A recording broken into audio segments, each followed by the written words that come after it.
I believe that if you have a podcast like you do right now, or you do a daily V like I do, that if you create a macro piece of content, 12 hours of filming, a singular keynote, a 1 hour podcast, that if you start with that hero piece of content, you can then make 7, 23, 84, like in that example in the deck, pieces of content that then go live.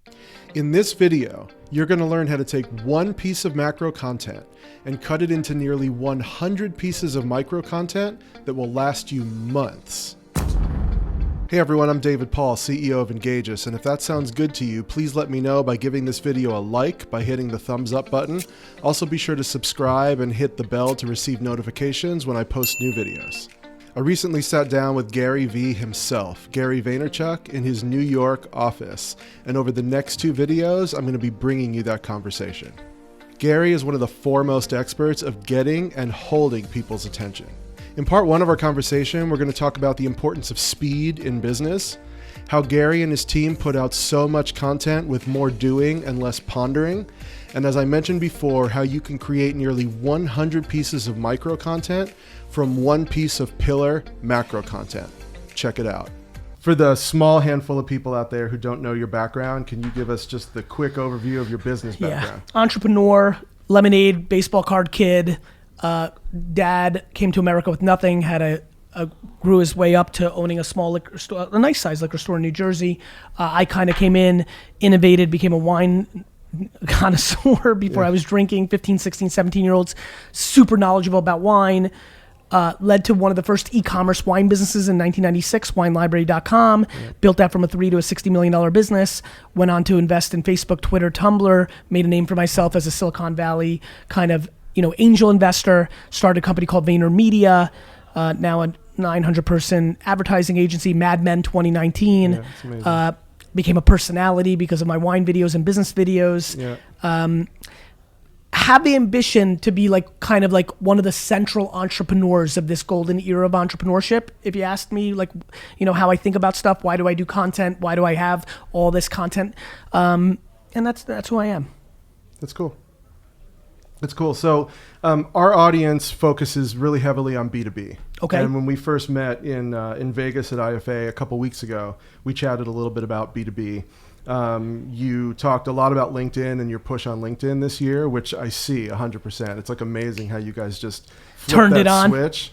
And clearly, you've got the crew to do it. But it's been fascinating to watch. I appreciate the way that. you made that decision, Yes. and then you just went all in on it. I appreciate that. So, by the way, for everybody who's listening in the B2B audience, no matter what business you're in, B2C, you got a side hustle selling t-shirts.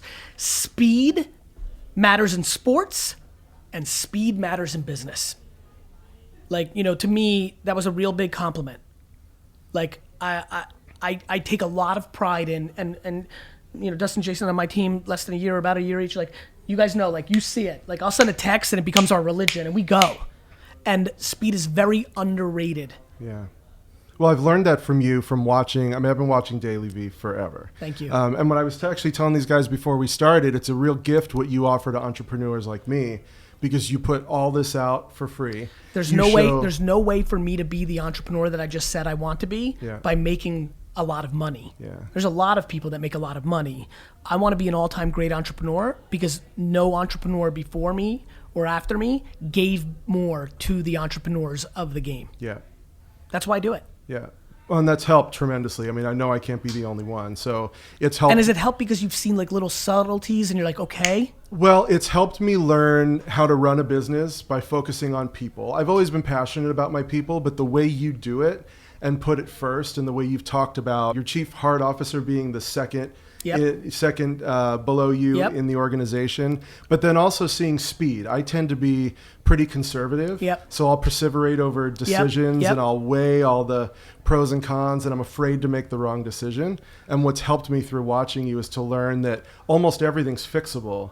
So you can try it, taste it, as you like to say, right? If it works, you keep going, and if it doesn't, then you pivot. Am I learning? I'm doing all right? Brother. The time you spend debating, you could have done and fixed. Yeah. That's what I keep trying. You don't know how happy listening to you right now is. In the time that you pontificate, debate, ideate in your own head, you can go do 3 out of 10 times it's a slam dunk win. So great. Yeah. 3 out of 10 times it's just okay, you decide, and 4 out of times it doesn't work. But when you do that, and to your point, you clean it up, you're still tried and cleaned up by the time most people are thinking. Right. That's why I'm getting so much done. Yeah. Well, and that's the change that I've made. And my team has seen it too, because what I'm doing more with my marketing team now is we're just throwing ideas out and we're just trying. And in a way, they're trying to keep up because I just want to try so many things. Good. But that's a shift for me. So, Good. but I think it's been awesome. Awesome. I hope you're getting a ton of value from this conversation. Have you ever been paralyzed by too much pondering and not enough doing like I have? Let me know in the comments below how that's affected you in the past. All right, let's get back to Gary. My work and our audience focuses a lot on content, messaging, optimization of that, how to drive engagement through messaging and content. Yesterday, you guys re-promoted your content pyramid. Yes. Thesis on LinkedIn. Yes. Can you briefly take everybody through Yes. the notion of what the content I pyramid believe that is if you all have a about? podcast like you do right now, or you do a daily V like I do, that if you create a macro piece of content, 12 hours of filming, a singular keynote, a 1-hour podcast, that if you start with that hero piece of content, you can then make 7, 23, 84, like in that example in the deck, pieces of content that then go live contextual.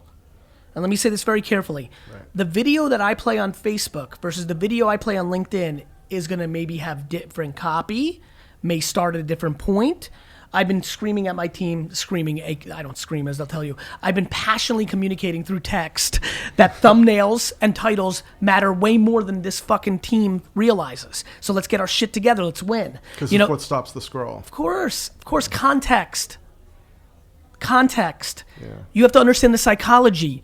You on LinkedIn is different than you on Instagram. When I just said that to everybody, you on LinkedIn is different than you on Instagram. Of course it is. Yeah. When you're on LinkedIn going through content, you're thinking about your career ambitions. When you're on LinkedIn, you might be looking for pretty girls. You might be looking for vacation pictures. You might be looking for cool photos of food. As a business, I want your business. When I want to sell empathy wines right now. Everybody knows, right? Yeah. I've started this brand. Yeah. When I'm doing content on LinkedIn, I'm saying, hey guys, do you need to buy gifts for clients? Because that's LinkedIn context. Right. When I'm on Instagram, I'm like, hey, do you go to the pool and a float of a swan in the pool and you need some rosé and like you're going to be in Ibiza or Coachella? So like, it's different. Yeah. But Johnny and Susan both go to LinkedIn and to Instagram. Right. It's my job to make the creative. Yeah. So punchline being, if I film everything, if I have a podcast, if I film my keynote, if I film my meetings, do I then get 11 pieces of content? 4 for Instagram, 7 for Twitter, a LinkedIn post, a YouTube video. Do I strip the audio and make it my daily podcast? I have a top 75 podcast in the world, and I don't sit down and do a podcast. Let me just say that one more time for the kids in the back. I have a top 75 podcast in the world on iTunes, which is the world, I guess, this way. I'm the only one in the top 100 that actually doesn't sit down and do a podcast. It is the stripped audio from my day-to-day. Yeah. That's a big deal. Yeah. And it's we're kind of now, I'm getting a little serious. I made it quiet. Like, I'm delivering that because that's what my content pyramid's about, which is I'm busy. I'm the CEO of a 900-person company, multiple companies under the Vaynerchuk world. I'm busy every minute. You can see what's going on here. Yep. Like, I've got 17 things on the back of this. It's already, 6:49 p.m. My day's just starting. Yeah. And yet I'm producing more content than almost any human on earth. Yeah. Like that's a commitment to realizing how important it is. Right. So what I want to ask, because people's heads are probably spinning now, is for those like me who don't have a 30, 40 person team. They do what I did from 2006 to 2015. Give context to that. That's it. Everybody who's listening, the excuse in the market now is, well, Gary has a huge team. But I didn't for the first 9 years of my career. Yeah. I did it. So how do you create from the pillar piece of content to all of the contextual macro pieces where you need to create the right micro pieces for LinkedIn? You allocate 4 hours. Of your own. Just allocate hours of your own time. Learn the tools. From 2007 to 2011, I got home at 8 o'clock at night, hung out with my wife for an hour, and from 9 p.m. to 2 in the morning, I replied to people on Twitter. Every night. Yeah. because I was hungry and ambitious. And I wanted to be professionally successful, and it was fun. Yeah. And I know that nobody wins if you don't put in the work. Yeah. So team or no team, no excuse. Of course not. Not with a just phone. gotta- right. I wish I had this iPhone. Yeah. Are you nuts? Right, you can sit on the I started on couch Twitter and on do- desktop. Yeah. Let me just say it one more time, because I guess that's why I'm doing this interview. I did Twitter on desktop. Give me a phone? Yeah.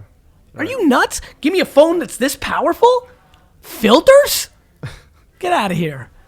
All right, so let me ask you this then. Of all the types of content you create, Yes. I want to get to engagement because I Please. want to have people focus on the types of content they can create where they're going to get the most traction. The kind of content that's Every going to create. person's going to be different. Let me jump right in real fast All because right. I want to bring you value. Yeah. The place you're most comfortable. If you're uncomfortable in front of a video camera, Yeah. you're not going to make good video content. If you're great at random ideas while you're driving and you can go to the Memos app on your phone and just spit it, pontificate with an incredibly articulate lecture for 7.3 minutes, and it's profound and insightful in your craft as a SaaS salesman or a real estate networker or whatever you may Yeah. be, well then podcast is going to work for you. If you're a remarkable writer where you get a nice glass of wine in your home office Yeah. at 8:30 p.m. after a day of work and you write 7 gorgeous paragraphs Yeah. of IT consulting behaviors, you'll win on LinkedIn. Yeah. If you're a super creative videographer and you just see something that I can't see when you're walking down the street, you're going to win on Instagram. Right. Got it? Yeah. So really, much more Reverse important engineering your talent. to focus on what you're good at, not worrying about video. There Does is better no than right way. audio. Of course it doesn't. Yeah. There's no right way. Yeah. There's only what you're best at. There's no best way to do content. There's the thing that you're best at to do content. All right. That's super helpful. Clip that. In the next video, I'll bring you part 2 of this conversation where we talk about Gary's 79-21 rule of where to put your attention in content marketing, why social media is so effective for B2B marketing and how you should use it, and we'll have some fun at the end. Before you go, I have a free guide for you on how to influence decision makers and drive more sales. You can grab that from the link in the description box below. While you're down there, please give this video a thumbs up and be sure to subscribe and hit the bell to receive notifications so you know when I post part 2 of this interview. So what's your biggest takeaway from this conversation with Gary? Let me know in the comments below and I'll see you for the next one.